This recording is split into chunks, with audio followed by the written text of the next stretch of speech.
Hey guys, I told one of my friends I was going to answer every last one of these questions, no matter what they were. You are chosen for beautiful things. Welcome back to my channel. Today we're going to be doing the Q&A. So it's definitely going to be a part 2 to this because the first Q&A is probably going to be like more so questions to get to know me. But the second Q&A are going to be controversial questions that I, for one, would love to answer. And then you can see my stance on a lot of things that I believe in and stuff like that. So yeah, let's get into it. First question is, what is my name? Janae Denson. You know, POV of JJD. Age, I'm 21. My birthday is December 4th, 2002. I feel like I'm giving y'all federal information. Like, y'all gonna do tax fraud on me or something. Favorite color? Blue. Are you dating anyone? Why or why not? No, I am not dating anyone. Why? Because I am focusing on me and God's relationship right now. And plus, I don't want nobody. What race do you like? What's your type? Black. Black. That's it. Oh wait, no. It's more specific than that because I don't like light skinned men. I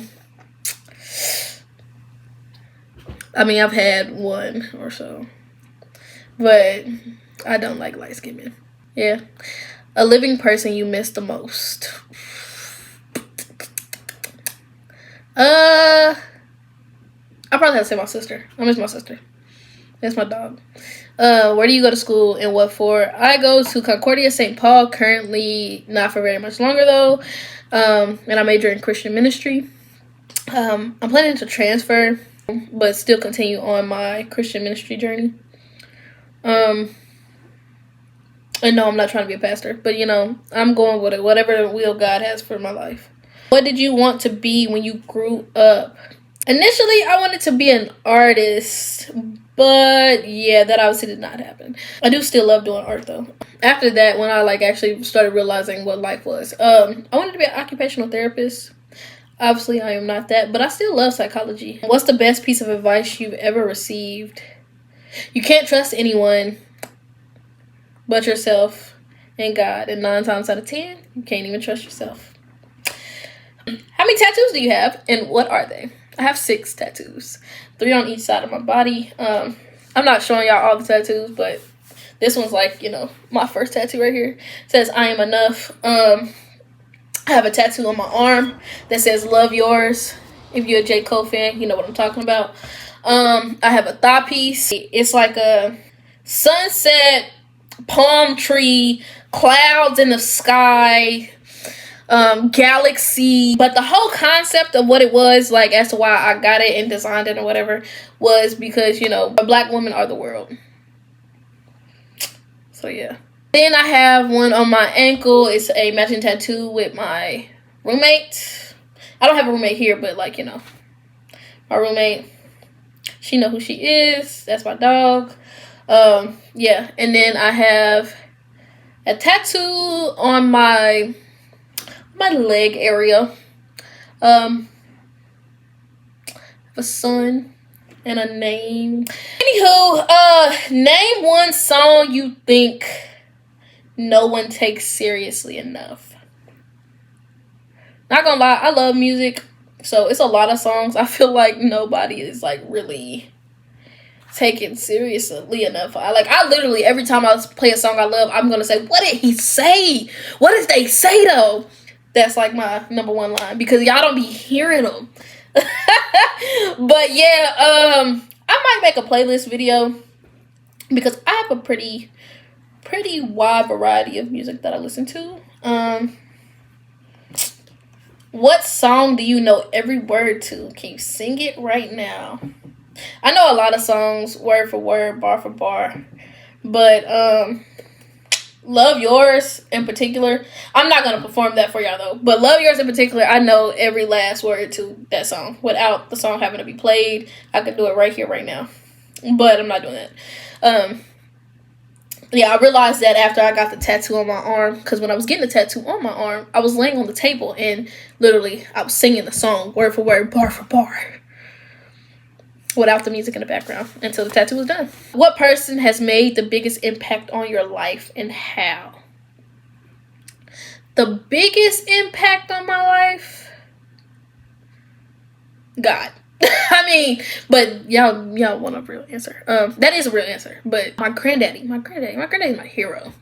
I love my granddaddy wholeheartedly. And more than like, yeah, he's definitely the biggest impact on my life. I want to be just like my granddaddy, for real. He's so wise. Like, he's so wise and so calm and so cool and collected. Like, he just got authority. Like, it just exudes off of him. Not to mention, he is a man of God. Amen. When you die, what do you want to be remembered for? Love. I want to be remembered as somebody who loved. What's the top thing on your bucket list? Going to Prayer Mountain in Dallas. That's like, I know that sounds like real, like, that's the top thing on your bucket list. But yes, going to Prayer Mountain in Dallas is the top thing on my bucket list currently, because of the simple fact that, like, I've been waiting to go to this place for so long now at this point. It's darn near bothering me. I'm going to be there, though. Hopefully this year, this summer. But if not this year, not this summer, it's no exception next year. I'm going. What were the two biggest choices that got you where you are today? One, I surrendered my life over to Christ. Absolutely. And two, I allowed him to show me my true identity in him. What are the best qualities you think you inherited from your parents? My dad, I'll probably say how open he is in crowds. I do have my moments where I'm like, kind of like, I want to be like hidden in the back corner of the room. But like, usually when I'm around a bunch of people, I'm very extroverted. My mom, I believe that my best qualities from her are her introvertedness. So like, I have a bit of both. I know when I need to market myself, and I know when I need to sit back and just observe, you know, thanks to my parents or whatever. They gave me a lot of different qualities, but those in particular, I feel like are my best qualities from them. What's something you wish more people talked about? What it really looks like on a walk with Christ. This is not easy. It's not an aesthetic. This is suffering. And he told us that in his word. Like, we will suffer. We are to pick up our crosses. And picking up your cross, if you really understand what that's saying, like, put yourself in Jesus' shoes. That's what you're pretty much signing up for. Suffering. Anywho, but it's amazing. Oh, let me say that. Like, let me not say, like, oh, it's just suffering. Like, no, like, life is already hard. The best thing about it is we don't have to go through it alone. We get to do it with Christ. Like, yeah, because I like kind of like just told y'all the whole bad part.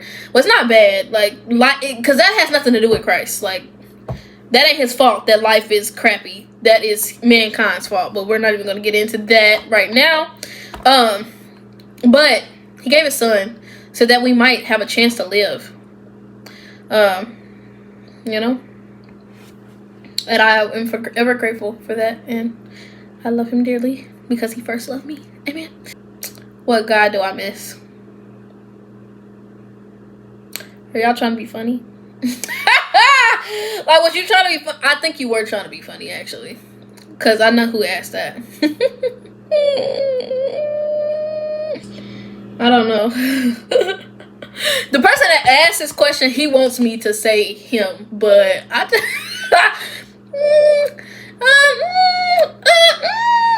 I just don't... What guy do I miss?